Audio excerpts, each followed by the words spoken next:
अगर आपको Pakistani stock exchange के बारे में कुछ भी नहीं पता और आप इन्वेस्टमेंट स्टार्ट करना चाहते हैं तो इस कोर्स को देखने के बाद आप कंफर्टेबली अपना पहला स्टॉक बाय कर सकते हैं।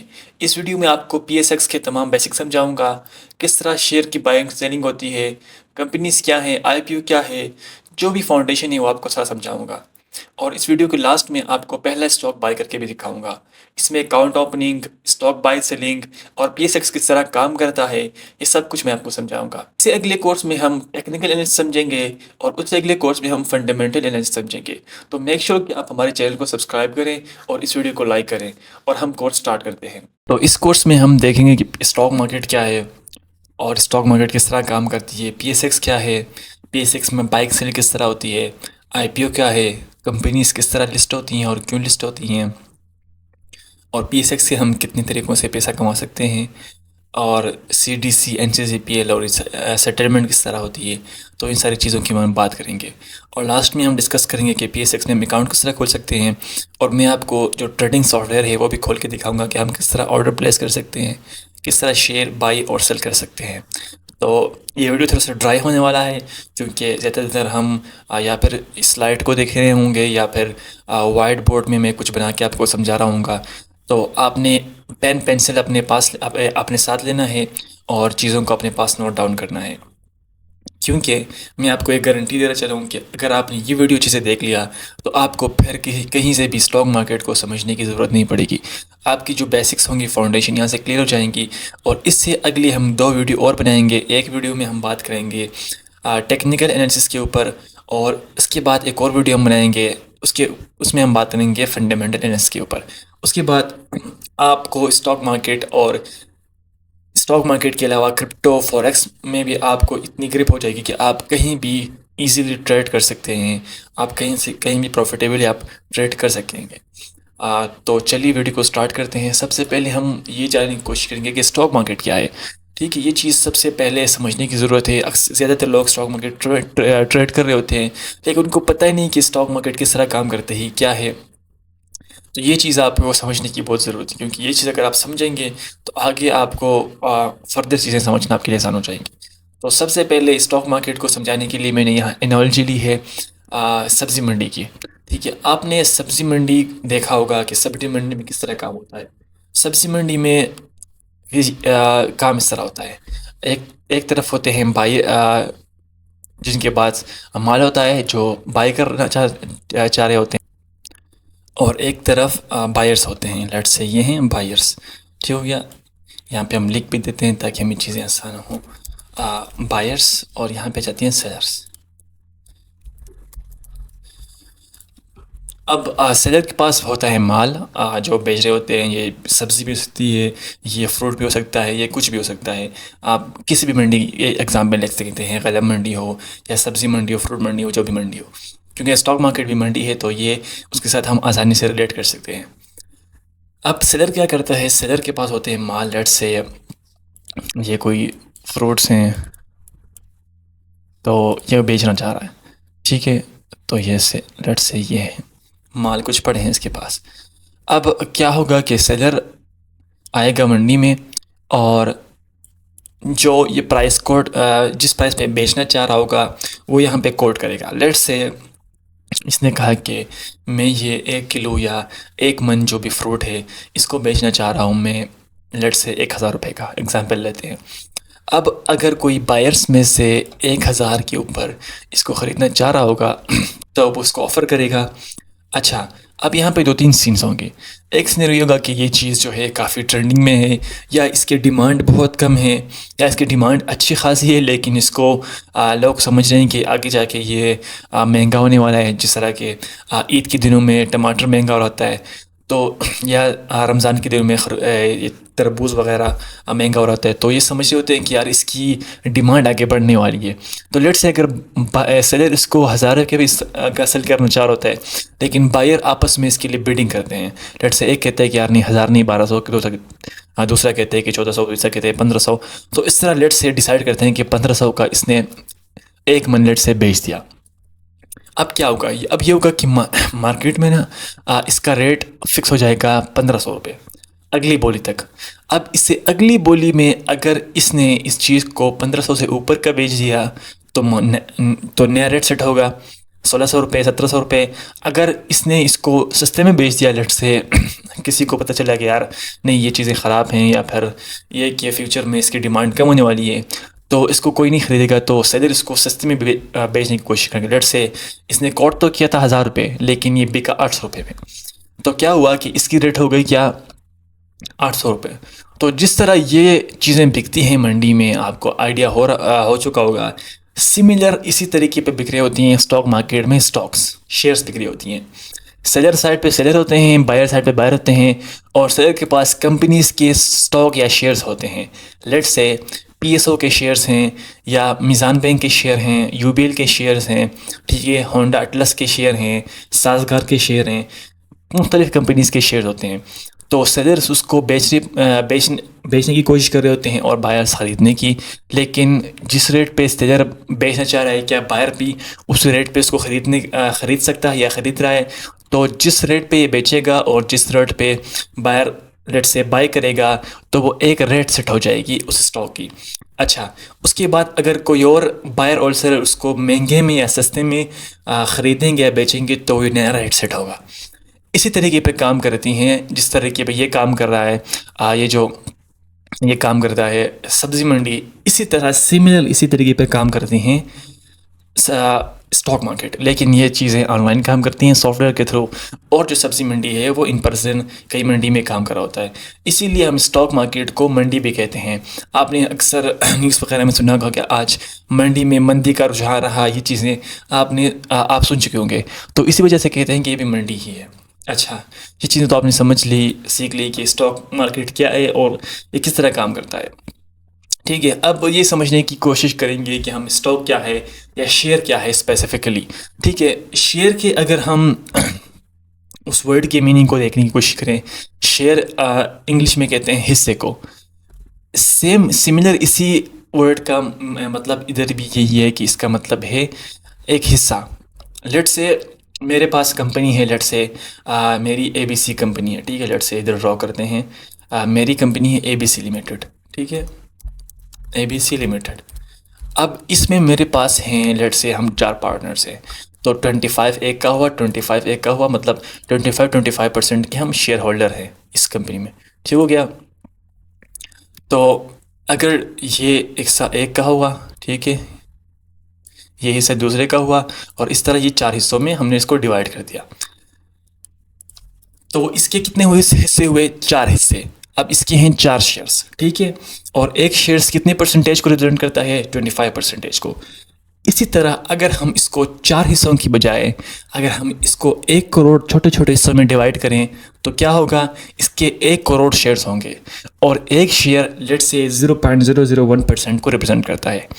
तो एक शेयर का मतलब ये होता है कि कंपनी में उस शेयर के मुकाबले में आपको परसेंटेज मिलती है, ठीक है। अगर आप किसी कंपनी के शेयर बाय करते हैं तो इसका मतलब ये है कि आप उस कंपनी में हिस्सादार हैं, आप उस कंपनी में पार्टनर हैं, तो इसका मतलब ये है, ठीक है। अगर आप एक शेयर बाय कर रहे हैं तो आप उस कंपनी के लेट से 0.001% हिस्से का और ओनरशिप का आप हिस्सेदार बनते हैं। अगर आप 1000 शेयर बाय करते हैं या 1 लाख शेयर बाय करते हैं तो मे भी आप 0.01% के बन सकते हैं। अगर आप 1 करोड़ शेयर बाय कर लें तो आप उस कंपनी के 10% के हिस्सेदार बन सकते हैं। तो शेयर का मतलब ये है कि एक शेयर का उस कंपनी का एक छोटा सा हिस्सा टुकड़ा, मतलब इसका मतलब ये है कि अगर आपके पास 1 टुकड़े हों या शेयर हो या 1 करोड़ शेयर, आप दोनों उस कंपनी में शेयर होल्डर हैं। लेट्स से जो कंपनी का ओनर है उसके पास जाहिर सी बात है 1 करोड़ या 1 अरब शेयर्स होंगे उस कंपनी के छोटे छोटे हिस्से, आपके पास 1 होगा, लेकिन आप दोनों हैं पार्टनर उसमें। जाहिर सी बात है उसकी ज़्यादा है, आपके परसेंटेज आपकी कम है, लेकिन दोनों आप उसमें शेयर होल्डर हैं, तो शेयर इसे कहते हैं। अब आपको मेरे ख्याल में समझ आ गई होगी कि शेयर किसे कहते हैं या स्टॉक किसे। स्टॉक इस कंपनी को मिला के इसको हम एक स्टॉक कहते हैं, और शेयर एक छोटे से हिस्सों को कहते हैं।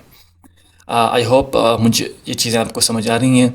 अच्छा, इस चीज़ के बाद हम देखेंगे कि स्टॉक मार्केट एग्जिस्ट क्यों करती है, स्टॉक मार्केट की हमें ज़रूरत क्या है, ये चीज़ आपके जहन में आ रहा होगा।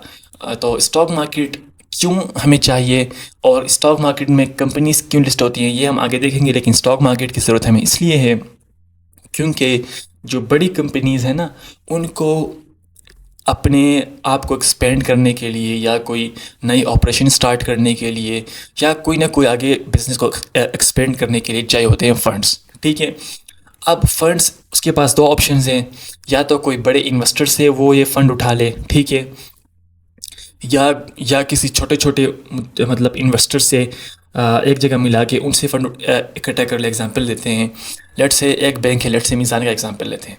अब मीज़ान चाह रहा है कि यार वो किसी नई जगह एक्सपेंड करे, लेट से दुबई में एक्सपेंड करे, एग्जांपल लेते हैं। और दुबई में एक्सपेंड करने के लिए उसको चाहिए लेट से 50 बिलियन पाकिस्तानी रुपीज़, ठीक है, 50 बिलियन पाकिस्तानी रुपीज़ चाहिए। तो उसके पास दो ऑप्शन है, या किसी वो बड़े इन्वेस्टर के पास जाए, ठीक है, वो इन्वेस्टर के पास जाए और इन्वेस्टर के पास जाने के बाद वो अपना 10% 20% उसको दे दे, देने के बाद उसको अपना उससे 50 अरब ले ले और लेके अपना काम करे। ठीक है, इसके फ़ायदे भी हैं, इसके नुकसान भी हैं। इसके फ़ायदे है कि आपको इतने झंझट में पढ़ना नहीं पड़ता। इसका नुकसान ये है कि जब एक बड़ा इन्वेस्टर आपके बोर्ड में आता है, बोर्ड ऑफ डायरेक्टर में आता है, तो फिर आप उसके अंडर काम कर रहे होते हैं। इसी का दूसरा जो अल्टरनेटिव वो है कि ये 50 अरब रुपए वो एक काम करे कि 10,000 इन्वेस्टर हों, 10,000 इन्वेस्टर से वो लेट से 50,000 रुपये रेस करे, तो ये 50 अरब रुपए वो रेस कर सकता है 10,000 बंदों से 50,000 के हिसाब से। या 10,000 बंदों में से कोई 1 लाख दे, कोई 10,000 दे, कोई 10 लाख दे, ये एक मिल के इसको ये 50 अरब रुपए दे दें। ठीक है, अब इसका दूसरा ऑप्शन ये है।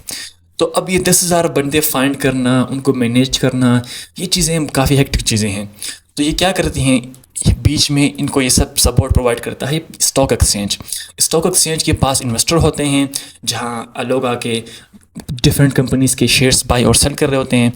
तो कंपनीज़ आके उधर लिस्ट होती हैं और कंपनीज़ को फंड रेज करना और उनके वॉल्यूम को एक दूसरे को सेल करना या बेचना आसान हो जाता है।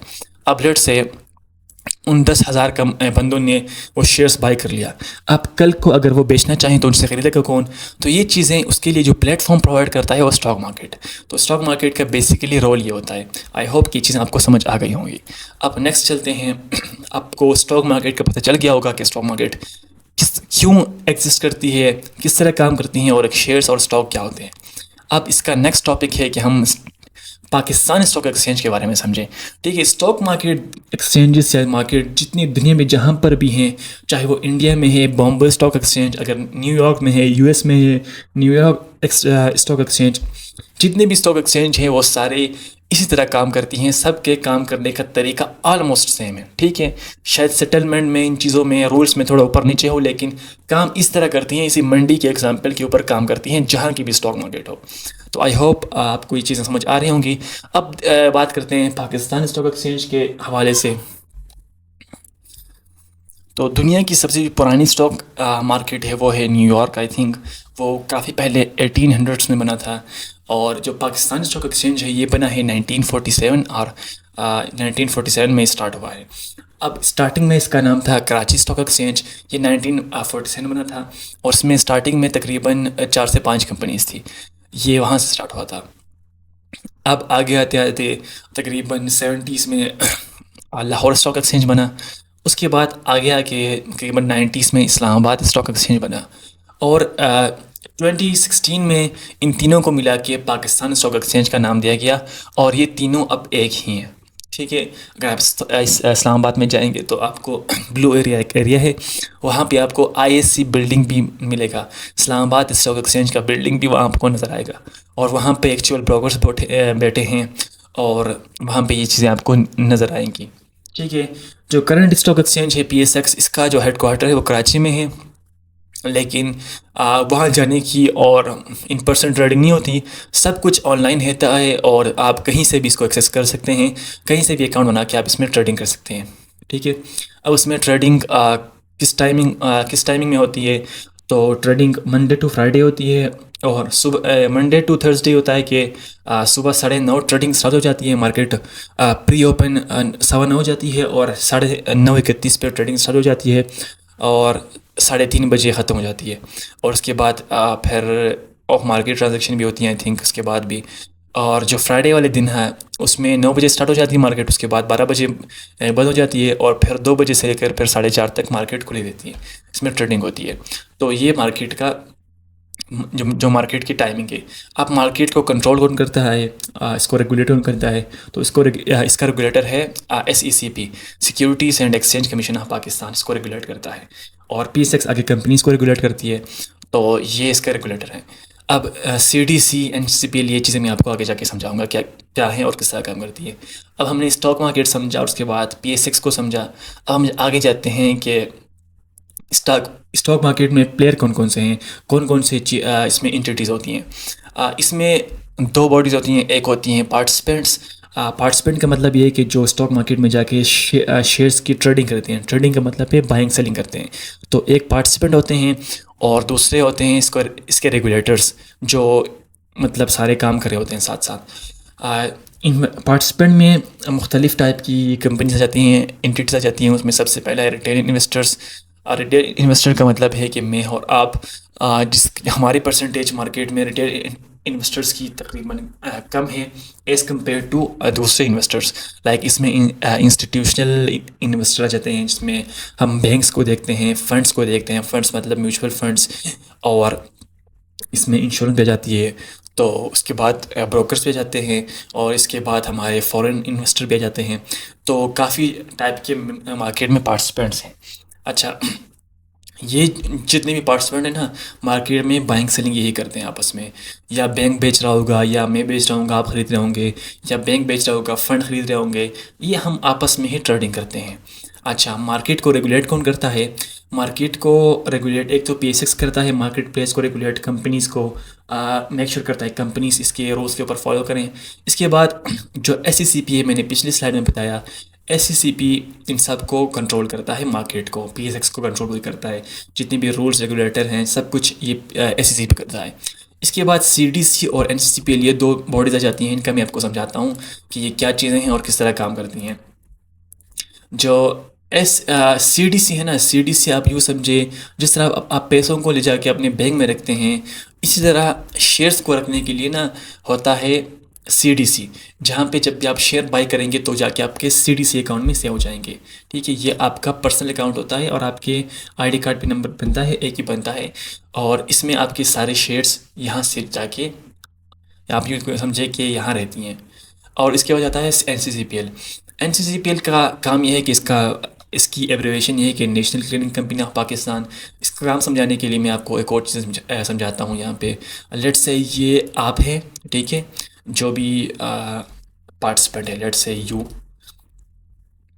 या इसकी जगह लिखते हैं, इसमें लिखते हैं बायर लिखते हैं, ठीक है। इधर लिखते हैं ब्रोकर, क्योंकि जितनी भी आपकी ट्रेडिंग होती है वो ब्रोकर के थ्रू होती है। अब हम यहाँ लिखते हैं मार्केट, ठीक है।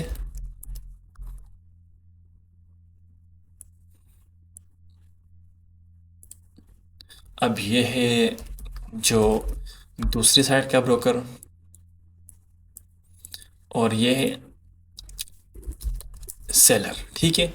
अब मार्केट इस तरह काम करती है। आप लेट से कोई बाय करना चाहते हो। लेट से एग्जाम के लिए समझता हूँ कि आप HBL हबीब बैंक के शेयर्स खरीदना चाह रहे हैं। वैसे ये नॉन शरिया है, मैं आपको बताता चलूँ। और ये कोई इन्वेस्टमेंट एडवाइस भी नहीं है। इस वीडियो में मैं जितनी भी चीज़ें बताऊँगा वो सिर्फ एग्जाम्पल के आपको समझाने के लिए मैं बताऊँगा। तो अगर कोई HBL के शेयर्स बाई करना चाह रहा है, आप ये सेलर सबसे पहले आके मार्केट में इसको सेल करने की लिस्ट करेगा, और आप बायर यहाँ जाके बाई ऑर्डर प्लेस करेंगे।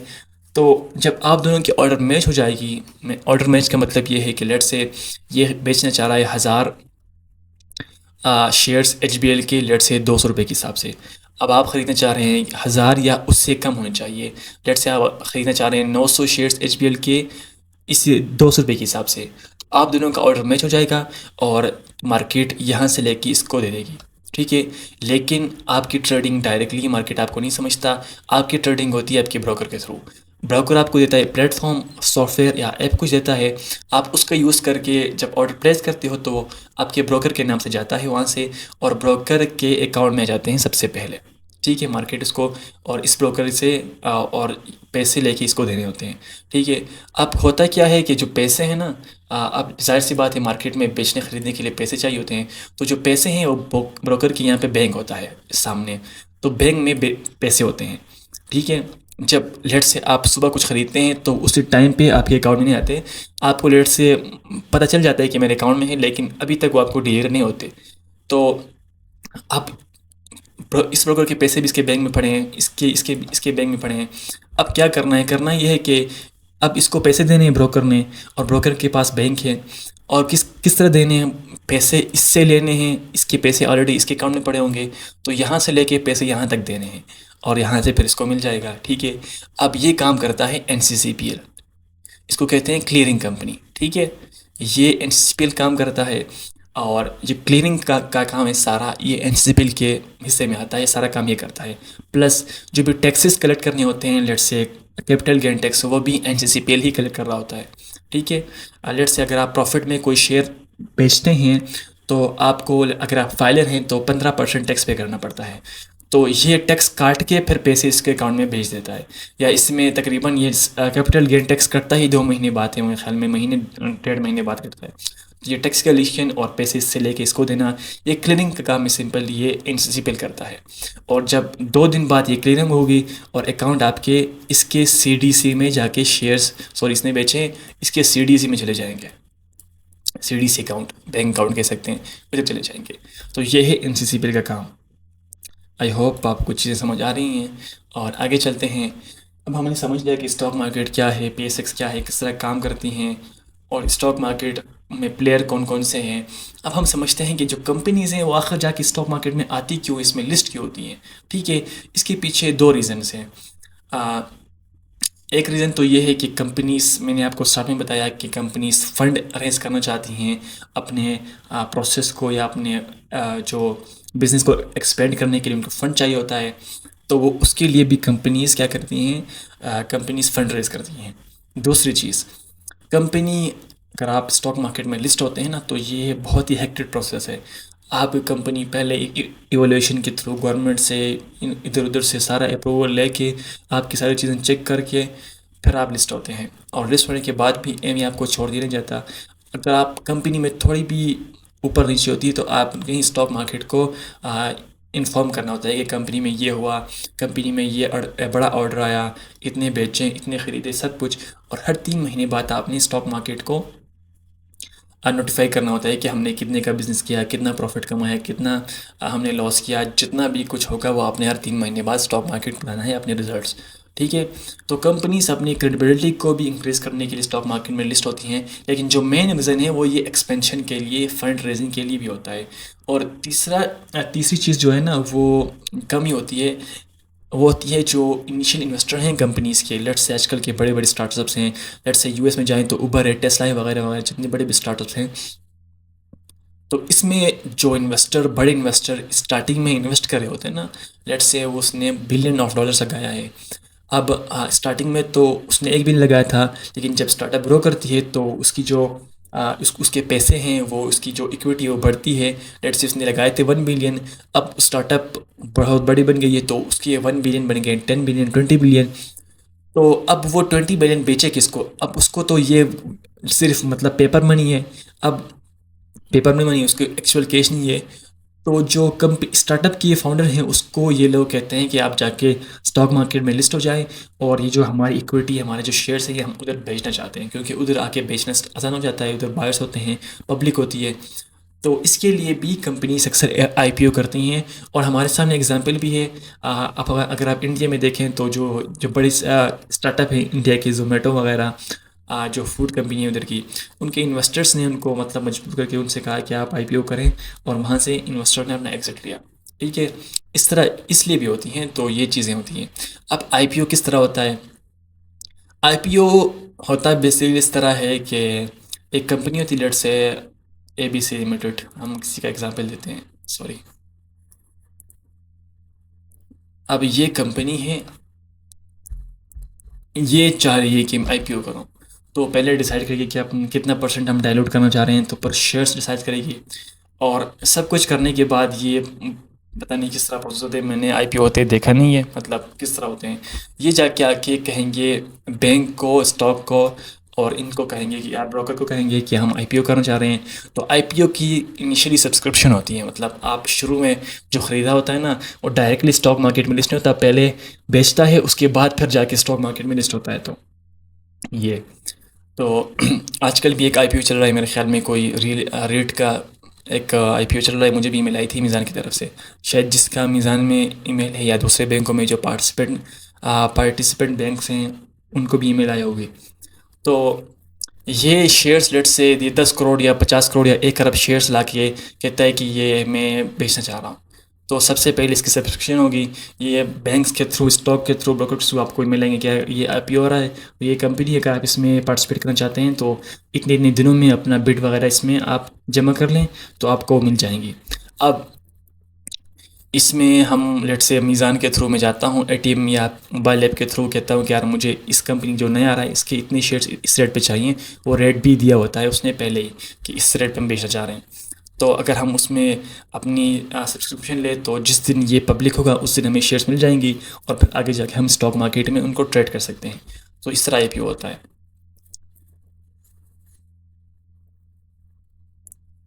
अच्छा जी, तो हमें आईपीओ की भी समझ आ गई है, तो आप हम रिवाइज करते हैं। तो हमें स्टॉक क्या है, स्टॉक मार्केट किस तरह काम करती है, एग्जाम्पल हमने दिए हैं आपको।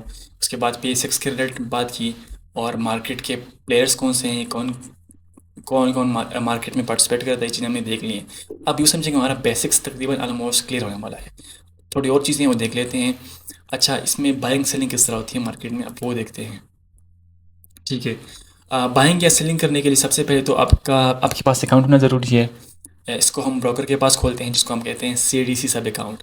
ठीक है, ये ब्रोकर के पास आप खोलते हैं। अगर आप शेयर्स लॉन्ग टर्म के लिए होल्ड करना चाहते हैं तो उसके लिए एक और अकाउंट बनता है, उसको कहते हैं सीडीसी इन्वेस्टर अकाउंट।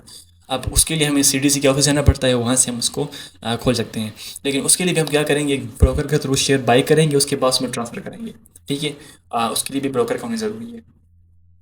लेकिन उधर से फिर हम ब्रोकर के पास ट्रांसफ़र करेंगे, फिर सेल कर सकते हैं। इस तरह सेल नहीं होता वो। तो ये काफ़ी अच्छा अकाउंट है वो, अगर आप लॉन्ग टर्म के लिए कोई शेयर होल्ड करना चाह रहे हैं तो। अच्छा, अब ब्रोकर का रोल क्या है पीएसएक्स में, ब्रोकर का भी थोड़ा देख लेते हैं। ब्रोकर ये होता है कि ब्रोकर का रोल देखने से पहले ना हम थोड़ा सा स्टॉक मार्केट की हिस्ट्री को देखते हैं कि ब्रोकर असल में पीएसएक्स में आया कैसे, या किसी भी स्टॉक मार्केट में ब्रोकर का रोल क्या है। जब शुरू-शुरू में स्टॉक मार्केट बना था, आई थिंक यूएस में जो स्टॉक मार्केट बना था वो 1800 में बना था, 1847 या पता नहीं, काफ़ी मतलब 200-300 साल पहले बना था। अब अब जो नियर फ्यूचर तक, नियर हिस्ट्री पास तक ना, जब तक ये सॉफ्टवेयर नहीं आई थी, तो स्टॉक मार्केट किस तरह काम करता था। स्टॉक मार्केट में होते थे ब्रोकर्स। ठीक है, स्टॉक मार्केट में थे ब्रोकर्स। ये ब्रोकर जिस तरह यहाँ हमने लिखा, ये ब्रोकर्स थे।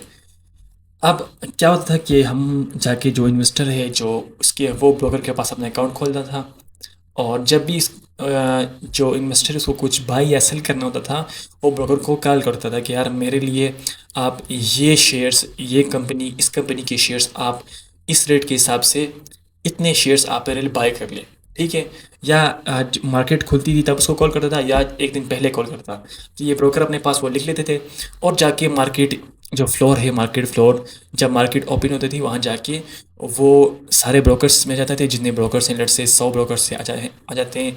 तो इसमें से इसने जो बाई करना होगा, बाई करना होता था, वो क्या करता था कि वो कहता था कि यार मुझे इस कंपनी के इतने शेयर्स बाई करने हैं। तो जिसके पास वो शेयर होते थे आगे कहता था यार मैंने इतने के सेल करने हैं। अगर दोनों प्राइस पे इनका एग्रीमेंट हो जाता था तो वो इसको बाय कर देता था। अब बाय भी इस तरह नहीं होता था कि उसी टाइम इसको पैसे दिए, ये अपने पास लिख लेते थे कि यार मैंने यहाँ इतने शेयर्स इसको बेच दिए इस रेट के हिसाब से। ठीक है, ये करने के बाद जब मार्केट बंद होती थी तब जाके फिर इनकी सेटलमेंट होती थी इन शेयर्स की। तो तब मार्केट में सॉफ्टवेयर वाला कोई सिस्टम नहीं था, ये ब्रोकर्स आके इस जो मार्केट का फ्लोर है इसमें आके ट्रेडिंग करते थे। और एक टाइम बाद, मतलब डेट से जिस तरह टाइमिंग इस तरह टाइमिंग होती, उसके बाद मार्केट बंद होती थी। उस टाइम डायरेक्टली कोई भी जो यूज़र है या एंड इन्वेस्टर है या रिटेल इन्वेस्टर है, वो डायरेक्टली मार्केट में इस तरह बाय नहीं कर सकता, वो ब्रोकर के थ्रू ही इसका काम चल रहा था। क्योंकि अब यूज़र्स को हैंडल करना, ये बहुत बड़ा हेक्टिक प्रोसेस है, क्योंकि उनको आपने उनके पैसे भी मतलब जो मैनेज करने हैं, सब कुछ मैनेज करना है, तो काफ़ी हेक्टिक प्रोसेस है। और मार्केट का काम है सिर्फ इनको प्लेटफॉर्म प्रोवाइड करना। अब ये सारा काम मैनेज करना मार्केट के लिए बहुत मुश्किल है, तो उसने ब्रोकर्स इंट्रोड्यूस किए थे। अब यही चीज़ लेगेसी आगे चली है अभी भी। जो स्टॉक में ट्रेडिंग होती है, आपको ब्रोकर तो प्लेटफॉर्म प्रोवाइड करता है, लेकिन जो आगे स्टॉक में जाते हैं वो ब्रोकर के नाम से जाते हैं। आ, तो इस तरह मार्केट काम करती है, और ब्रोकर आपके और मार्केट के बीच में एक एक्सेस पॉइंट है। विदाउट ब्रोकर आप मार्केट को एक्सेस नहीं कर सकते, इस तरह डायरेक्ट आपका एक्सेस में नहीं होगा, आपको इसके थ्रू ही जाना पड़ेगा। ठीक है, ये ब्रोकर का रोल है मार्केट में, मतलब एक मेन एंटिटी है मार्केट में ब्रोकर। इसको समझ लिया ब्रोकर को। अच्छा, तो हम जाते हैं कि बाइंग सेलिंग किस तरह होती है। इसमें बेसिकली ऑर्डर टाइप्स होते हैं। अगर हम ये शायद बाद में समझ लें तो ये अच्छा है। ये दोनों चीज़ें हम बाद में समझते हैं, ठीक है, क्योंकि बाइंग सेलिंग हम देख लेते हैं अभी जाके। बाइंग सेलिंग ये होता है कि यहाँ पे एक साइड पे बायर्स होते हैं, एक साइड पे सेलर्स होते हैं। मैं आपको ये चीज़ सारा आसान करके समझाता हूँ ताकि चीज़ें आपको समझ आ जाएं। ये काफ़ी इंपॉर्टेंट चीज़ें, ठीक है।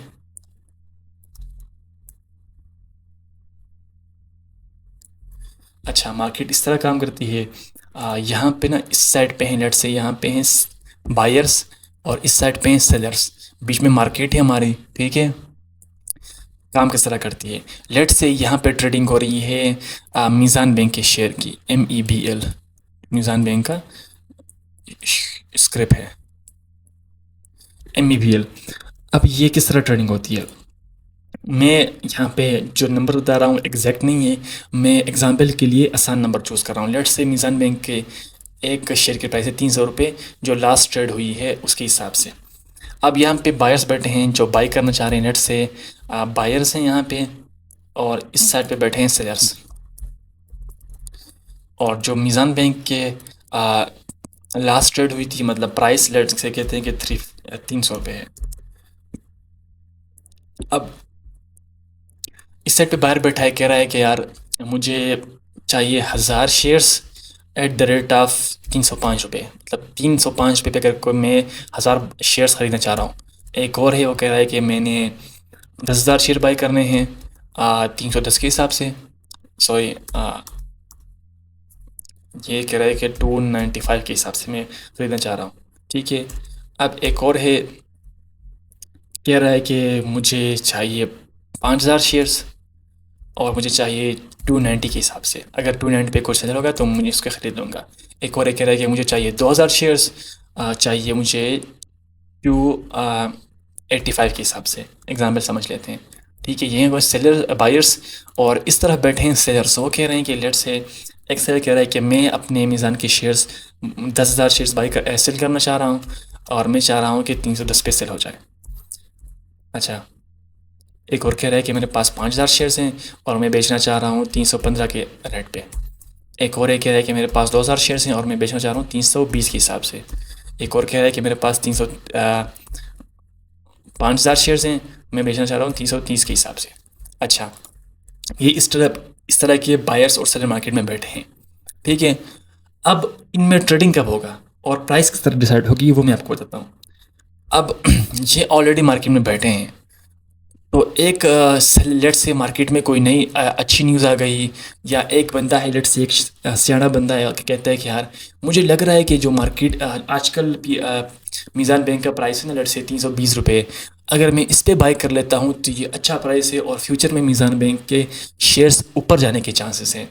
तो आता है मार्केट में, लेट से आके कहता है कि यार मुझे मीज़ान बैंक के शेयर्स बाई करने हैं, ऑर्डर प्लेस करता है कि मुझे मीज़ान बैंक के शेयर बाई करने हैं, 5,000 शेयर्स बाई करने हैं, और 320 के रेट के हिसाब से, ठीक है। अब यह कि ये ऑर्डर लगाता है। अब मार्केट देखेगा कि यार इस रेट पे 320 पे कोई सेलर भी मौजूद है। अब यहाँ पे देखेगा, सेलर्स को देखेगा, हाँ भाई यहाँ पे 320 के हिसाब से सेलर एक यहाँ बैठा है, और 320 से कम के रेट पे भी कोई बैठा है, हाँ बैठे हैं। तो क्या करेगा सबसे पहले ये 320 में इसका ऑर्डर मैच हो जाएगा, तो इसका ऑर्डर कंफर्म हो जाएगा और ये इसको बाय कर लेगा। अब जाएगा इससे नीचे 315 पे है तो बाय कर लेगा इसको, ठीक है। तो इस तरह बाइंग सेलिंग होती है। अब जिस रेट पे भी इनके बीच में सेलिंग बाइंग होगी, जिस रेट पे एग्रीमेंट होगी और जिस रेट पे ट्रेड होगा, लेट से लास्ट प्राइस थी 315 रुपये पे हमारी ट्रेड हो गई, तो हमारी जो मार्केट रेट है ना वो सेट हो जाएगी 315 पे। जो मीज़ान बैंक का प्राइस होगा वो होगा 315 रुपये। ठीक है। अब इसी बीच कुछ लोगों ने 310 पे भी बाई कर लिया होगा यहाँ से, और यहाँ से भी 315 पे भी किसी ने बाई कर लिया होगा, क्योंकि मार्केट में ना मतलब अभी एक सेकंड पे कई ट्रेड हो रहे होते हैं। शेयर के ऊपर डिपेंड करता है। मीज़ान बैंक का शेयर वोलेटाइल शेयर है, इसमें वॉल्यूम बहुत आता है, तो एक सेकंड के हिसाब से ना काफ़ी शेयर्स बाई सेलिंग हो रहे होते हैं। तो लेट से ये 320 पे ख़रीदने से पहले पहले ना 310 पे किसी ने ख़रीद लिया, ठीक है, और 320 पे ये चीज़ इसको मिल गई 315 पे, और कुछ 320 पे इसको मिल गई, तो इन दोनों को मिला के ना इसका ऑर्डर कंप्लीट हुआ। तो लेट से हमारी लास्ट में हमारी जो ट्रेड हुई ना वो हुई 320 रुपये पे, तो मार्केट का जो प्राइस होगा ना वो 320 रुपये मीज़ान शेयर का प्राइस हो जाएगा। अब मीज़ान रेट का आप इस टाइम के लिए लेट से जिस सेकंड पे ये ट्रेड एग्जीक्यूट हुआ उससे लेकर अगले ट्रेड होने तक जिसमें सेकंड्स का टाइम लगता है, मीज़ान बैंक की प्राइस होगी 320 रुपये। अच्छा, ये मैं चीज़ें आपको समझा रहा हूँ एग्जांपल के लिए। मार्केट में इस तरह काम नहीं होता, काम इसी बेसिस पर होता है, मतलब कॉन्सेप्ट यही है। लेकिन उधर एक सेकंड में हज़ारों के शेयर्स, लाखों के शेयर्स बाई सेल हो रहे होते हैं, तो प्राइस सेकंड पे ना 320, 321, 319 इस तरह ऊपर नीचे जा रहा होता है, क्योंकि एक सेकंड के हिसाब से उधर मिलियंस ऑफ शेयर ट्रेड होते हैं। अच्छा, तो काम इस तरह होता है, इस तरह ऑर्डर मैचिंग होती है और प्राइस इस तरह डिसाइड होती है, लेकिन मार्केट में काम तेज़ी से हो रहा होता है। अब यही चीज़ जो है ना, यही चीज़ आप जाएंगे फॉरेक्स पे भी इस तरह से प्राइस मैचिंग होती है, क्रिप्टो में भी इसी तरह से मैचिंग होती है। सारी मार्केट जितनी भी है ना इस तरह प्राइस मैचिंग करती हैं और इस तरह उनमें प्राइस डिसाइड होता है। अब प्राइस ऊपर क्यों जाती है, नीचे क्यों आती है, तो आपने समझ लिया किस तरह ऑर्डर मैचिंग होती है। अब लेट से इस साइड पे बैठे हैं इतने बायर्स, ठीक है, या इस साइड पे बैठे हैं 330 तक के सेलर बैठे हैं। अब कंपनी में कोई न्यूज़ आती है या कोई इस तरह मसला होता है, मतलब जो कंपनी के लिए बहुत पॉजिटिव है, तो एक बंदा कहता है ये तो यार बहुत पॉजिटिव न्यूज़ है, मैं जाके मीज़ान के शेयर्स बाई कर लेता हूँ। तो मार्केट जाता है, कहता है कि यार मार्केट में जितने शेयर्स हैं वो बाई कर लो।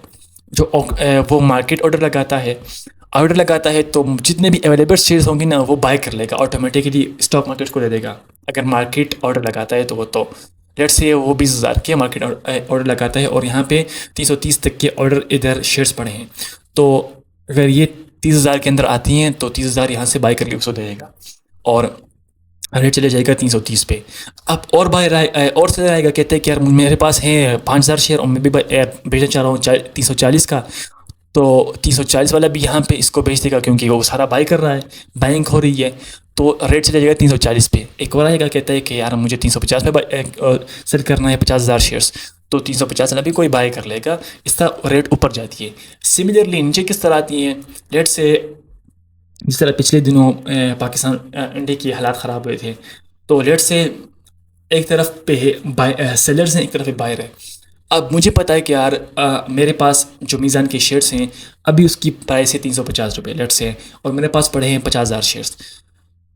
अब पाकिस्तान और इंडिया के बीच हालात ख़राब होते हैं, मुझे पता है कि यार अगले दिनों में हालात ख़राब होते हैं तो स्टॉक मार्केट नीचे जाएगी, तो इस शेयर की प्राइस भी नीचे जाएगी। तो मैं कहता हूँ कि मार्केट से कहता हूँ यार मेरे पास 50,000 शेयर पड़े हैं, जितने भी निकल सकते हैं उतने में इनको निकाल दो, ठीक है, मैं सेल ऑर्डर प्लेस करता हूँ। तो मार्केट में जितने भी बाई ऑर्डर पड़े होंगे ना या बायर्स होंगे, तो जितने रेट पे बायर आएगा मेरे शेयर्स उसको ट्रांसफर, मतलब मार्केट उसको देता रहेगा, यहाँ से देता रहेगा। तो रेट से एक बंदा कहेगा कि यार मैं 305 पे बाई कर रहा हूँ, कहता है एक कहेगा नहीं 295 पे, कहता है कि 290 पे। तो जब तक मेरे शेयर सारे बिक नहीं जाते तो जितने ऑर्डर्स आते रहेंगे ये उनको देता रहेगा।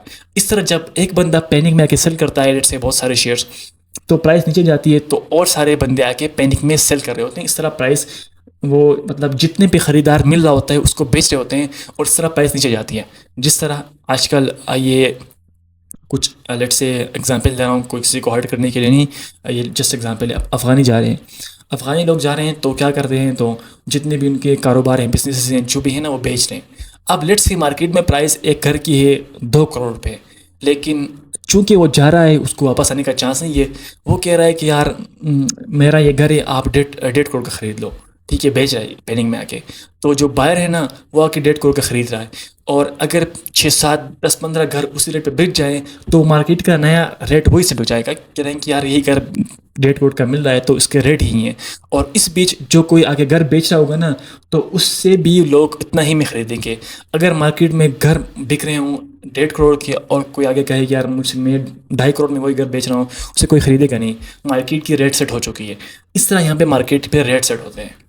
आई होप ये चीज़ काफ़ी लॉन्ग टाइम के लिए समझाई, तो आपको समझ आ गई होगी। अगर कोई क्वेश्चन है तो आप कमेंट में पूछ सकते हैं। ठीक है, ये चीज़ शायद मैंने समझा लिया हो। अब जिस तरह मैंने बताया कि मार्केट इस तरह काम करती है, अब मार्केट में मतलब मेनली ना 2 टाइप के ऑर्डर होते हैं मेनली। इससे अलावा भी होते हैं, लेकिन जो मेनली ऑर्डर टाइप होते हैं ना, वो 2 होते हैं। एक होता है लिमिट ऑर्डर, एक होता है मार्केट ऑर्डर। इनमें फ़र्क आपको समझाता हूँ। मार्केट ऑर्डर का मतलब ये है कि मार्केट में जो भी प्राइस चल रही हो ना, उसी रेट पे मुझे, या मतलब अगर आप मार्केट पे बाई कर रहे हो, तो आप इसको कह रहे हो कि स्टॉक मार्केट को, कि मार्केट में जो रेट चल रही है उसी रेट पे मुझे ख़रीद के दो जब तक मेरी क्वांटिटी पूरी ना हो। और सेल ऑर्डर का मतलब है कि मार्केट रेट पे मेरे सारे शेयर्स सेल कर दो, जितना रेट मिल रहा हो मार्केट ऑर्डर पे सेल कर दो। इसका मतलब ये है। दूसरी चीज़, एक होता है लिमिट ऑर्डर। लिमिट ऑर्डर का मतलब है कि आप इसको कह रहे होते हैं कि यार मुझे सिर्फ इसी प्राइस पे बाय करना है। लेट से आप कह रहे हो कि मुझे लिमिट बाय करना है 320 रुपये पे। ठीक है, बाय करना है 320 रुपये पे। अगर कोई सेलर 320 रुपये पे आ जाएगा, तो ये 320 पे बाई कर लेगा, 319 पे बाई कर लेगा। लेकिन अगर 321 पे कोई सेल होगा तो बाई नहीं करेगा। इसी लिमिट के अंडर ये बाई करेगा। सेल करना चाह रहे हैं, अगर आप सेल करना चाह रहे हैं लेट से 350 का, अगर कोई बायर 351 का होगा, 52 का होगा, उसको सेल कर देगा, लेकिन 349 वाले को सेल नहीं करेगा। लिमिट का मतलब है कि इस लिमिट के अंदर मैंने बाई करना या सेल करना है, इस ऑर्डर का ये मतलब है। आई होप ये चीज़ें आपको समझ आ रही होंगी। मार्केट ऑर्डर और लिमिट ऑर्डर। अब ये सेटलमेंट साइकिल, जिस तरह मैंने आपको बताया था कि सेटलमेंट, एनसीसीपीएल जो है वो सेटलमेंट करती है। तो सेटलमेंट के लिए T+2 चीज़ें, इसका मतलब है कि आप जो भी शेयर बाई करेंगे, वो 2 वर्किंग डेज़ के अंदर आपके अकाउंट में आ जाएगा वो शेयर।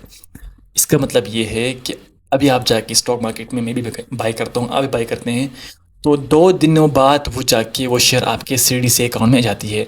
2 दिनों से पहले वो आपके अकाउंट में नहीं आती। अब मार्केट में T+1 cycle I think start हो रहा है जल्द ही। तो उसका मतलब ये है कि 1 वर्किंग डे के अंदर आप जो बाई किया होगा वो आपके अकाउंट में आ जाएगा। ठीक है, इसका मतलब ये है कि T+2 सेटलमेंट साइकिल। इसका मतलब है कि 2 दिनों बाद अगर आप आज बाई करते हैं तो बीच में 2 वर्किंग डेज आएंगी, उसके बाद जाके शेयर आपके अकाउंट में आ जाएगा। अगर आप सेल करते हैं तो 2 वर्किंग डेज बाद आपके अकाउंट से ट्रांसफ़र होकर दूसरे अकाउंट में चली जाएंगी। इसका मतलब ये है।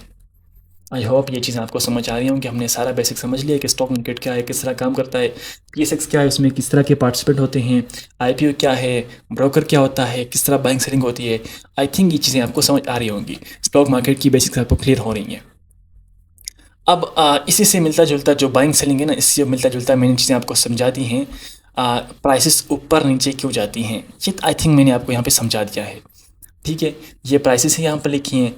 अगर सेलर ज़्यादा हों, हर कोई बेचना चाह रहा हो, मार्केट में पैनिक हो, तो आप अपने नॉर्मल लाइफ में देखें। लेट से एग्जांपल लेते हैं। अगर लेट से किसी एक चीज़ की, लेट से आम की फसल बहुत ज़्यादा हो गई है, ठीक है, और इसके ख़रीदने वाले कम हैं, तो लोग क्या चाहेंगे कि यार फसल ख़राब हो रही है, इसको किसी तरीके से निकाल दो। तो वो जितनी सस्ता में हो ना, सस्ते में हो, वो इसको बेचना चाहेंगे। तो इसका मतलब ये है कि अगर कोई इकोनॉमिक्स वाला बैठा होगा, ये देख रहा होगा वीडियो, तो आपको समझ आ जाएंगी चीज़ें। अगर मार्केट में बेचने वाले, किसी शेयर के बेचने वाले ज़्यादा हों, इसमें रीज़न कुछ भी हो सकता है। मार्केट के हालात ख़राब हों, मुल्क के हालात ख़राब हों, और पूरे ओवरऑल वर्ल्ड दुनिया के हालात ख़राब हों। लेट से कोई जंग हो रहा हो, या कोई इकनॉमिक कोई मसले हों, या उसी कंपनी के साथ कोई मसला हो, तो लोग चाहेंगे कि यार इसको सेल करें, क्योंकि आगे जाकर कंपनी नीचे आएगी तो हमें नुकसान हो जाएगा। तो अगर उसकी सेल करने वाले ज़्यादा हों तो क्या होगा, यह होगा कि उसके प्राइस नीचे चली जाएगी। सिंपल सा बात है। अगर उसकी बाय ज़्यादा हों, अगर एक कंपनी ने अच्छा परफॉर्म किया होगा और लोग समझ रहे हो कि आगे जाके अच्छा परफॉर्म करेगा, तो उसकी बायर ज़्यादा होंगे, तो उसका रेट ऊपर जाएगा। किस तरह जाएगा, ये मैंने आपको यहाँ पे समझा दिया है। अगर शेयर 310 पे बैठा होगा और ये आखिरी बार 305 पे होगा, मैं आके कहूँगा यार 310 भी अच्छा रेट है, मिल रहा है, इसको उठा लो, तो 310 पे ट्रेडिंग हो जाएगी, तो नया रेट 310 हो जाएगा। और दूसरा बंदा क्या कहेगा, नहीं यार 315 भी ठीक है, 320 भी ठीक है, 330 भी ठीक है, 330 अगर बाय कर लेगा तो प्राइस 330 पे चले जाएगी। इसका मतलब इस तरह ये प्राइसेस ऊपर जाती हैं। तो आई होप कि ये चीज़ें आपको समझ आ रही हैं। तो एक तो हो गया डिमांड एंड सप्लाई की वजह से क्या हो रहा है, प्राइसेस अप होती हैं या डाउन होती हैं, ये चीज़ें आपको समझ आएगी। अब दूसरे भी फैक्टर्स हैं। दूसरे फैक्टर ये हैं कि कंपनी की अगर रिज़ल्ट अच्छे नहीं आए, मतलब कंपनी में खसारा हुआ है, लॉस हुआ है, तब जाके लोग चाहेंगे यार एक कंपनी तो लॉस कर रही है, इसको बेच देते हैं, तब जाके इसके प्राइसेस नीचे जाने के चांसेस हैं। सिमिलरली इसी तरीके से अगर कोई इकनॉमी के मुल्क के हालात ख़राब हों, लेट्स से अगर पाकिस्तान में कोई हालात ख़राब हों, पॉलिटिकल इंस्टेबिलिटी हो, तब भी मार्केट नीचे जाती है। ठीक है, इन्वेस्टर का जो ट्रस्ट है वो बिल्ड नहीं हो पा रहा होता, तो वो मार्केट से निकलना चाह रहा होता है अपने पैसे लेके, तो सेलिंग करता है तो मार्केट नीचे जाती है। इसके साथ साथ जाके कोई कंपनी के रिलेटेड कोई र्यूमर्स होते हैं। अब जिस तरह पाकिस्तान इंडिया का मसला हुआ था तो मार्केट काफ़ी नीचे गई थी, और जब मसला हल हुआ तो मार्केट एकदम से ऊपर चली गई। ठीक है, इस तरह न्यूज़ के ऊपर भी काम चल रहा होता है PSX में। अब हमने तकरीबन सारी बेसिक्स ना समझ ली है किस तरह मार्केट काम करती है। अब अगर आप न्यू भी थे ना, बिल्कुल न्यू भी थे, तब तब ये आपको चीज़ समझ आ गई होंगी। अगर आप इस हद तक वीडियो को देख रहे हैं ना, तो आपको काफ़ी चीज़ें समझ आ गई होंगी, और कमेंट में जाके आपने सिर्फ एक थम्स अप लगाना है, ताकि मुझे पता चले कि आप कितने लोग ये देख रहे हैं, और उनके लिए मैं इंशाल्लाह स्पेशल गिफ्ट भी अनाउंस करूँगा जो कमेंट में थम्स अप लगाएंगे। अच्छा, अब जाते हैं, समझ आ गई कि कंपनीज लिस्ट होती हैं, स्टॉक मार्केट किस तरह होता है, बाइंग सेलिंग होती है, IPO क्या होता है। अब इंडेक्सेस जिसे कहते हैं, इंडेक्स, आपने अक्सर न्यूज़ में सुना होगा यार कि ये KC100 इंडेक्स में आज इतने पॉइंट गेन कर लिए या लॉस कर लिए। तो इंडेक्स होता क्या है, देखें स्टॉक मार्केट में ना कितनी सारी कंपनीज हैं, 400-500 के करीब कंपनीज हैं। तो इन कंपनीज में ना हमें पता जो टॉप कंपनीज उनको ग्रुप करने के लिए बना है इंडेक्स, इसको कहते हैं KC100 इंडेक्स। इसका मतलब ये है कि KC100 इंडेक्स का मतलब ये है कि पाकिस्तान स्टॉक एक्सचेंज की जो टॉप 100 कंपनीज हैं इन टर्म्स ऑफ वैल्यूएशन, वो इस ग्रुप का हिस्सा हैं। ये जो सारी 100 कंपनीज ये हैं, जितने भी इस लिस्ट में आपको नज़र आ रही हैं ना, ये वो टॉप कंपनीज हैं जिनसे मिल के KC100 इंडेक्स बनता है। अब दूसरी चीज़, जाहिर सी बात है किसी कंपनी की वैल्यूएशन कम होगी, किसी की ज़्यादा होगी, ऐसा ही है ना। अब मीज़ान बैंक है, इसका वैल्यूएशन ज़्यादा है, इसकी निस्बत बैंक इस्लामी है, वो उसकी वैल्यूएशन कम है। तो स्टॉक इस तरह इंडेक्स में भी ना इस तरह के होते हैं शेयर्स, किसी शेयर्स का जो इम्पैक्ट है वो कम होता है और कुछ का ज़्यादा होता है। मैं आपको समझाता हूँ, यहाँ से एक ड्रॉ करते हैं, लेट्स से ये है इंडेक्स हमारा, ठीक है, ये KC100 इंडेक्स है। अब इसके अंदर ये मीज़ान बैंक है, समझाने के लिए, ठीक है, ये एग्जैक्ट इस तरह नहीं होता, मतलब ये समझाने के लिए आपको बता रहा हूँ। ये मीज़ान बैंक है, और लेट से ये है बैंक इस्लामी।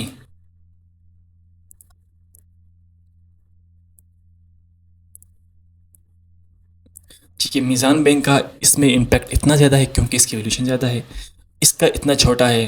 तो इसका मतलब ये है कि अगर मीज़ान बैंक के शेयर प्राइस में थोड़ी सी भी आती है, चेंज आती है, ऊपर नीचे जाती है, तो इससे इंडेक्स के पॉइंट ज़्यादा मुतासर होंगे एज़ कम्पेयर टू बैंक इस्लामी। अगर बैंक इस्लामी 10% बढ़ेगा तो लेट से मार्केट के पॉइंट्स बढ़ेंगे, KC100 के पॉइंट बढ़ेंगे लेट से 50 पॉइंट्स।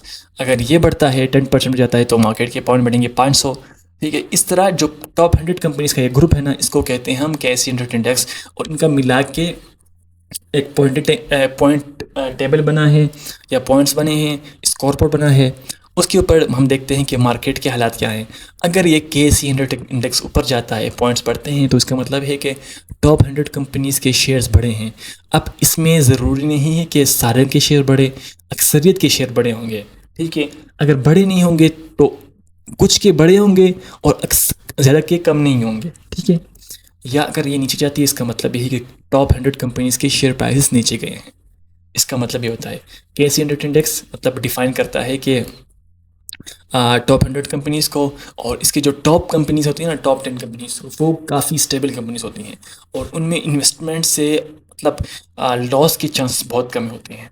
इसलिए जो लोग हैं वो इंडेक्स में इन्वेस्ट करते हैं। अब आपने सुना होगा कि इंडेक्स में इन्वेस्टिंग, इंडेक्स में अब इन्वेस्ट में जिस तरह यूएस में होता है इंडेक्स में डायरेक्टली इन्वेस्ट करते हैं लोग, पीएसएक्स में डायरेक्टली इंडेक्स में इन्वेस्टमेंट नहीं होती।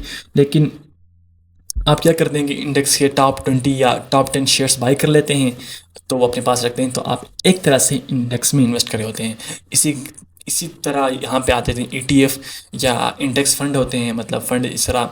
अब मीज़ान का कोई फंड है तो उसने सारे इंडेक्स के टॉप कंपनीज उठा लिए हैं, तो उसे हम इंडेक्स फंड कहते हैं। जिस तरह ये टॉप कंपनीज बढ़ती जाएंगी तो इंडेक्स की वैल्यू बढ़ती जाएगी, मतलब फंड की वैल्यू बढ़ती जाएगी। तो इस तरह ये इंडेक्स है। इस तरह अगर कोई इस्लामिक कंपनीज में इन्वेस्ट करना चाहता है तो उसके लिए इंडेक्स है KMI 30। ठीक है, KMI 30 का मतलब है कि टॉप 30 इस्लामिक कंपनीज उसमें आती हैं। मैं आपको दिखाता हूँ, ये KMI 30 है, इसमें टॉप 30 इस्लामिक कंपनीज हैं। ये सारी इस्लामिक कंपनीज हैं और ये टॉप 30 हैं, मतलब 30 कंपनीज। देखो यहाँ पे 30 या 30 आइटम्स, और ये इसमें आती हैं। इसमें मिलर ट्रैक्टर है, सासकार है, होंडा अटलस कार है, इंग्रो फर्टिलाइज़र है, मीज़ान बैंक है, फैसल बैंक है, डीजे खान सीमेंट है, माड़ी पेट्रोलियम है। ये सारी चीज़ें इसमें आ जाती हैं। ठीक है, और एक और अच्छा इंडेक्स है PSX/DIV 30। ये वो टॉप 20 कंपनीज है जो रेगुलरली डिविडेंड पे करती हैं। ठीक हो जाएगा। अब ये कंपनीज रेगुलरली डिविडेंड पे करती हैं। अगर आप डिविडेंड के लिए कोई चीज़ बाई करना चाह रहे हैं तो ये आप इस इंडेक्स के टॉप शेयर्स बाई कर सकते हैं, जहाँ से आपको रेगुलरली डिविडेंड मिलता रहेगा। चलिए चलते हैं नेक्स्ट टॉपिक पे। हमारा नेक्स्ट हमें समझ लें इंडेक्सेस भी क्या है। अब अगर आपको चीज़ें PSX की बेसिक्स क्लियर हो रही हैं तो आप वीडियो को लाइक करें या मुझे पर्सनल मैसेज भी कर सकते हैं। और कोई क्वेश्चन है तो आपने कमेंट में पूछ लेना है ताकि मैं आपको रिप्लाई कर सकूं। अब पढ़ते हैं कि PSX में रिस्क और रिवार्ड क्या है, किस तरह हम पैसे कमा सकते हैं और किस तरह पैसे गंवाने के चांस हैं हमारे। तो ये पढ़ते हैं हमारे। ये सबके इंटरेस्ट की बात है कि कितना हम कमा सकते हैं, कैसे कमा सकते हैं। तो कमाने का जो मेन दो इसमें चीज़ें आती हैं कमाने में। एक होता है कैपिटल गेन और दूसरा है डिविडेंड। और लॉन्ग टर्म में अगर आप जाते हैं तो बोनस शेयर, राइट शेयर, ये थोड़े से एडवांस टॉपिक हैं, ये मैं आपको किसी और वीडियो में समझाऊंगा। अब हम फोकस करते हैं कि सिर्फ कैपिटल गेन्स और डिविडेंड्स पे। कैपिटल गेन का मतलब ये है कि आप जिस चीज़ को सस्ते में ख़रीदते हैं और महंगे बेचते हैं। लेट्स से कोई एक शेयर है, लेट्स से मैं एग्जांपल देता हूँ बैंक इस्लामी, या हम देते हैं फौजी फर्टिलाइज़र, या लेट्स से एग्जांपल लेते हैं किसी और चीज़ की, साजगार की। अब साजगार जो है ना, साजगार अपने रिक्शे वगैरह देखे होंगे, तो 2-3 साल पहले वो 20-30 रुपये का एक शेयर था, 40 रुपये का शेयर था। अब जाके वो है 1600 रुपये का। अब जिसने 30, 40, 50, 60, 70 या 80 पे भी जिसको ख़रीदा होगा ना, तो अब जाके उनको तकरीबन 2000% 20x उनको रिटर्न मिला है। ठीक है, कैपिटल गेन ये है। अगर उन्होंने उस टाइम पे कोई लाख रुपए लगाए होते तो आप आज जाके वो होते 20 लाख रुपए, 30 लाख रुपए। तो ये जो इसमें 19 लाख का प्रॉफिट हुआ, इसको हम कहेंगे कैपिटल गेन प्रॉफिट। इस तरह एक और तरीका आता है, इसको कहते हैं डिविडेंड इनकम। डिविडेंड इनकम का मतलब ये है कि कंपनीज जब आप उसमें, जिस तरह बताया था कि आप उसमें शेयर खरीदते हैं तो आप उसके ओनर होते हैं। मतलब जितना ओनर का उसमें हिस्सा होता है उस तरह आपको भी इसमें हिस्सा मिलता है। तो लेट्स से एक कंपनी है, ये एक बड़ी कंपनी है, इसने कमाया लेट्स से 10 करोड़ का प्रॉफिट और इसके टोटल शेयर्स भी हैं 10 करोड़। तो एक शेयर के बदले में 1 रुपये का प्रॉफिट आता है। तो अगर आपके पास इसके 1 लाख शेयर्स होंगे तो आपको 1 करोड़ प्रॉफिट में मिलेगा। इसको कहते हैं डिविडेंड इनकम। अब डिविडेंड भी कंपनीज देती हैं। कुछ कंपनीज होती हैं जो मतलब अगर लॉस में चली होती हैं वो शेयर होल्डर को डिविडेंड नहीं देती, और कुछ कंपनीज देती हैं जो अच्छी प्रॉफिटेबल कंपनीज हैं। अब टॉप कंपनीज कौन सी है मैंने बताया आपको, आप जाएँ PSX की वेबसाइट पे, जो PSX/DIV 20 है, या इसमें देख लें आप, टॉप डिविडेंड कंपनीज आपको यहाँ पे मिल जाएंगी। इंग्रो का भी अच्छी कंपनी है, OGDC है, एफर्ट है, मीज़ान बैंक है, ये अच्छी और मिल ट्रैक्टर्स हैं। और ये कंपनीज ना अच्छी डिविडेंड पे करती हैं। तो आप ये डिविडेंड पेइंग स्टॉक आप यहाँ से देख सकते हैं। और डिविडेंड का मतलब आपको समझ आया क्या? प्रॉफिट। प्रॉफिट जब आप पे करते हैं उसको कहते हैं हम डिविडेंड।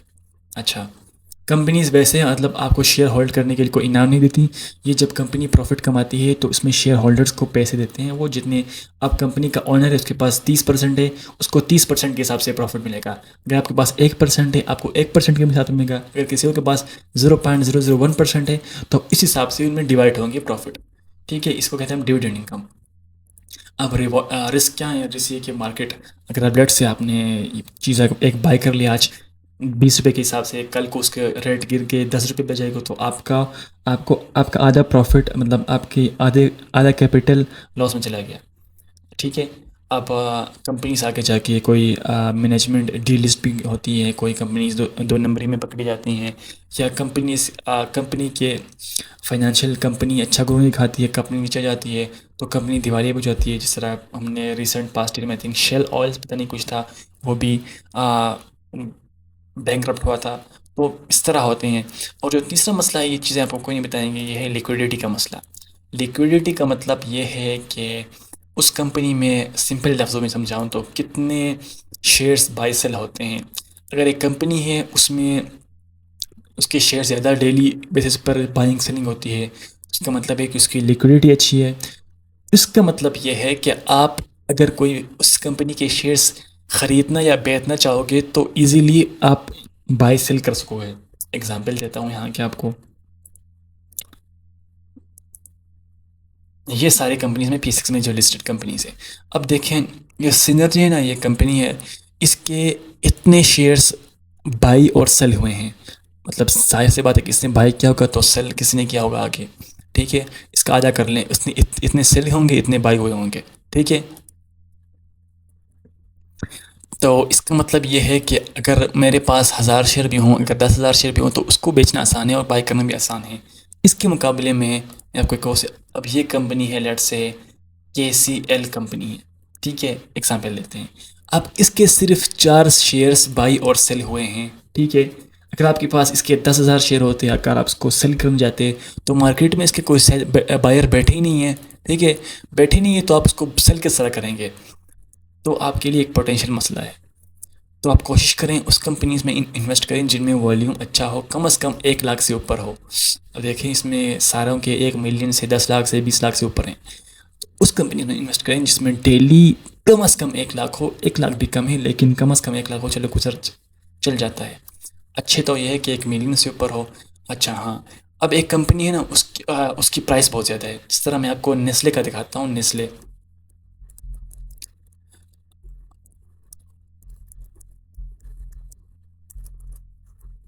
नेस्ले। अब नेस्ले में आप अगर वॉल्यूम को देखेंगे तो उसमें वॉल्यूम कम होगा, लेकिन इसमें आप फिर ट्रेडिंग करेंगे क्योंकि इसकी प्राइस बहुत ज़्यादा है। इसमें एक शेयर को सेल करने का मतलब है कि आप 8,000 रुपये की ट्रांजेक्शन हो रही है। ठीक है। तो इसमें इतना मसला नहीं होगा, क्योंकि इसमें देखें यहाँ पे 655 पिछले 1 महीने में, यहाँ पे जाके 1,000 शेयर भी बाई सेल हुए हैं। तो इसकी प्राइस ज़्यादा है, तो इसमें अगर 1 लाख से, या मतलब वॉल्यूम कम भी होता है, तो उसका मसला नहीं है। अगर शेयर के प्राइस कम है, 100 रुपये, 200 रुपये में है, 300 रुपये में है, फिर भी उसमें वॉल्यूम कमा रही है, तो आपने उसमें ट्रेड नहीं करनी। तो ये वॉल्यूम का, लिक्विडिटी का मतलब ये होता है। अच्छा, गोल्डन रूल क्या है? Risk reward. जितना आपको रिवॉर्ड नज़र आ, उतना रिस्क भी होता है मार्केट में। तो गोल्डन रूल ये है कि आपने जो मेन, जो आपकी मतलब सेविंग है ना, वो इन्वेस्ट ना करें, और वो मनी इसमें इन्वेस्ट करें जो आपको शॉर्ट टाइम में, 6 महीनों में, 1 साल में, 2 साल में नहीं चाहिए, वो आप इसमें इन्वेस्ट करें। इससे आपके अच्छे प्रॉफिट बनने के चांसेस हैं।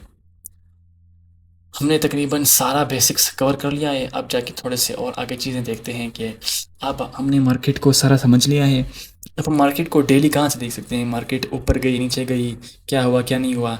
सबसे पहले तो आप अपने ब्रोकर, जो आपका ब्रोकर होगा, उसकी ऐप से आप देख सकते हैं कि कितना ऊपर गया, कितनी नीचे आया, सब कुछ आप वहाँ से देख सकते हैं। दूसरा, ये P6 की वेबसाइट है, ऑफिशियल वेबसाइट dps.com.p की है, डेटा पोर्टल है बेसिकली। आप यहाँ से भी देख सकते हैं, मतलब क्या कितना ऊपर गया, क्या कितने नीचे गया। देखिए यहाँ से, मतलब यहाँ हाई कितना मतलब चेंज कितना ऊपर गया, 2 रुपये ऊपर गए, परसेंटेज के हिसाब से 9% ऊपर गया। तो ये चीज़ें आप यहाँ से देख सकते हैं। और भी वेबसाइट हैं, सरमाया.pk है। अगर आप पेट यूज़ करना चाहते हैं तो स्टॉक इंटेल है, काफ़ी अच्छी वेबसाइट, वहाँ से भी आप देख सकते हैं। तो यहाँ से आप मार्केट को ट्रैक कर सकते हैं। अब अकाउंट किस तरह खोल सकते हैं? अकाउंट खोलने के लिए ना 2 टाइप के अकाउंट होते हैं। एक होते हैं CTC सब अकाउंट, एक होता है CTC इन्वेस्टर अकाउंट। अब CTC सब अकाउंट के अंदर भी 2 अकाउंट आते हैं, एक होता है नॉर्मल अकाउंट, और दूसरा होता है सहूलत अकाउंट, या ईज पता नहीं कुछ है, सहूलत अकाउंट है, हाँ। तो सहूलियत अकाउंट में ये होता है कि उसमें आपकी लिमिट 10 लाख होती है, लेकिन उसमें आपको सोर्स ऑफ इनकम दिखाना नहीं होता। आपके पास अगर सोर्स ऑफ इनकम नहीं भी है तब आप इसको खोल सकते हैं। और नॉर्मल अकाउंट में सोर्स ऑफ इनकम शो करना होता है। अगर आप कहीं जॉब करते हैं तो जॉब लेटर, बिजनेस करते हैं तो बिजनेस का कोई आप प्रूफ दिखाएंगे तो ये आपका अकाउंट खुलवा देंगे। अच्छा, चाहिए क्या? ये सीने से चाहिए, चेकबुक चाहिए, चेकबुक की पिक्चर चाहिए होती है, सोर्स ऑफ इनकम चाहिए होता है, और आपकी personal detail, father name, mother name, phone number, email वगैरह चीज़ें चाहिए होती हैं। उसके बाद आपके अकाउंट तकरीबन ब्रोकर अपने पास ओपन कर लेगा। फिर आप जाके NCC बाई वेरीफाई ऐप है, वहाँ से अपने फिंगरप्रिंट स्कैन करेंगे, और वहाँ से अगर आपके फिंगरप्रिंट चल जाएंगे तो आपका अकाउंट एक्टिवेट हो जाएगा और आप बाइंग सेलिंग के लिए रेडी हैं। अब मैं आपको दिखाता हूँ ट्रेडिंग सॉफ्टवेयर किस तरह काम करता है, किस तरह बाई सेल कर सकते हैं, खोल के आपको दिखाता हूँ। अच्छा, ये है ब्रोकर का प्लेटफॉर्म या सॉफ्टवेयर जो आप कहेंगे, आप इसके पास अकाउंट खोलेंगे तो आपको देगा। मैं यूज़ कर रहा हूँ ज़ाहिद लतीफ़ खान सिक्योरिटीज़, तो उन लोगों ने ये प्रोवाइड किया। अच्छा, इसमें मेन चीज़ें क्या है बाइंग सेलिंग की, वो मैं आपको दिखा देता हूँ। अगर आप ये देखिए, यहाँ पे आप कोई भी स्टॉक है उसकी स्क्रिप्ट आप यहाँ पे सर्च करेंगे, ठीक है। लेट से मैं सर्च करता हूँ, क्या सर्च करें, टॉम सेल, the meat organic meat company, यहाँ पे देखें आ गया है। और यहाँ पे हम देख सकते हैं कि इसमें कितना चेंज आया है, 2% ये बड़ा है, प्राइस के हिसाब से 1.93% ये बड़ा है, ठीक है। और लास्ट डे की प्राइस क्या है देखते हैं। अच्छा, लास्ट प्राइस 70.90 रुपीज़ इसकी लास्ट प्राइस है, ठीक हो गया। ये हमने देख लिया। अब इसको अगर हम लेट से ये बाई करना चाहते हैं, आज अनफॉर्चुनेटली सैटरडे है आई थिंक, तो मैंने तो कोशिश की थी कल ये वीडियो बन जाए लेकिन नहीं बनी, वरना मैं आपको दिखा के देता था। लेकिन लेट से मैं दिखाता हूँ ये बाई किस तरह करते हैं। यहाँ पे मैं क्लिक करूँगा इसके ऊपर और बाई पे क्लिक करूँगा, ठीक है। यहाँ पे मार्केट, रेगुलर मार्केट हम चूज़ करेंगे, ठीक है। इसके बाद हम ऑर्डर, मैंने आपको बताया था कि एक मार्केट ऑर्डर होता है, एक लिमिट ऑर्डर होता है। हम यहाँ पे मार्केट और लिमिट ऑर्डर पे लेट से क्लिक करते हैं, कहते हैं कि हमें टॉमसेल के 100 शेयर्स चाहिए at the rate of, let's say price अगर 70 चल रही है तो हम कहते हैं कि लेट्स 70.90 चल रही है तो कहते हैं कि 70 रुपये में हमें चाहिए 1000 शेयर्स, ठीक है। आप अपने अकाउंट का पिन यहाँ पे इंटर करोगे और यहाँ पे आप सेंड ऑर्डर पे क्लिक करोगे तो ये देखा है कि हम मार्केट मतलब ऑफलाइन है, लेकिन जब मार्केट यहाँ पे ओपन होगी तो ये आपका ऑर्डर चला जाएगा, और अगर इस रेट पे कोई सेलर होगा तो आपका ऑर्डर एग्जीक्यूट होगा और ये आपके अकाउंट में आ जाएंगे शेयर्स। जिस तरह मैंने सेटलमेंट का प्रोसेस बताया कि उस सेटलमेंट के हिसाब से होके आपके अकाउंट में आ जाएंगे। अब लेट से मेरे पास इसके शेयर्स हैं 1000 शेयर्स, अब मैं बेचना चाहता हूँ तो मैं लेट से सिंपल यहाँ पे क्लिक करूँगा, सेल पे क्लिक करूँगा, और लिमिट ऑर्डर यहाँ मैं अगर चाहता हूँ कि मुझे फिक्स प्राइस पे बेचना है तो प्राइस एंटर करूँगा। अगर मुझे जितनी मार्केट में रेट चल रही है उस पर बेचना है तो मैं मार्केट से क्लिक करूँगा, यहाँ से वॉल्यूम एंटर करूँगा 1000, और यहाँ से सेंड ऑर्डर पे क्लिक करूँगा तो जितनी मार्केट पे रेट होगी उस पर पिक जाएंगी, ठीक है। ये इस तरह बाइंग सेलिंग होती है मार्केट में। आई होप कि ये चीज़ें आपको समझ आ गई हैं। और भी चीज़ें इसमें हैं जो इतनी ज़रूरी नहीं है। आउटस्टैंडिंग लॉग, ये लॉग्स हैं या पता नहीं, और आउटस्टैंडिंग लॉग मतलब ये है कि अगर आपको कोई, आपने ऑर्डर प्लेस किया है अभी तक वो एग्जीक्यूट नहीं हुआ तो वो यहाँ पे आ जाएगा। अगर ट्रेड लॉग हैं, अगर आपने कोई बाई सेल किया होगा वो ट्रेड और वो ऑर्डर एग्जीक्यूट भी होगा तो वो यहाँ पे आ जाएगा। तो ये चीज़ें हैं। अगर आपको ब्रोकर इस तरह सॉफ्टवेयर प्रोवाइड करता है आप उसमें मज़ीद देख सकते हैं, लेकिन मेन चीज़ जो है ना वो यहाँ पे बाइंग सेलिंग ही है, ठीक है। आई होप कि चीज़ें आपको समझ आ गई हैं। तो हमने देख लिया कि किस तरह स्टॉक मार्केट क्या है, किस तरह काम करता है, किस तरह मैंने आपको सॉफ्टवेयर ऑपरेट करके भी दिखाया, अकाउंट ओपनिंग का तरीका समझाया। अब मेरे ख्याल में आपको स्टॉक मार्केट की बेसिक्स क्लियर होनी चाहिए। अगर आपको फिर भी आपके जहन में कोई क्वेश्चन है तो आप कमेंट में पूछ सकते हैं, ठीक हो गया। और या मुझे टिकटॉक पे और यूट्यूब पे फॉलो कर लें, iJawad.Khoja मेरा यूज़र नाम है। और आप मुझे फॉलो कर सकते हैं। और अगर आपके कोई क्वेश्चंस है तो आप मुझसे कमेंट में पूछ लें, ठीक है। कमेंट में पूछ लें या मेरे इनबॉक्स में आके, टिकटॉक पे आके मुझे इनबॉक्स करें कि यार मुझे मेरा क्वेश्चन है, मैं सीखना चाहता हूँ। प्लस मैंने अपने व्हाट्सएप ग्रुप का लिंक भी डिस्क्रिप्शन में लगा दिया है, आप जाके वो भी चेक कर सकते हैं, ठीक है। आई होप ये चीज़ें आपको समझ आ गई हैं। अगर कोई क्वेश्चन है तो कमेंट में पूछ लें। अगर कोई चीज़ मुझसे मिस हो गई है तो आप मुझे कमेंट में मेंशन करिए, मैं इंशाल्लाह उसके ऊपर वीडियो बनाऊंगा। Thank you and nice day, bye bye.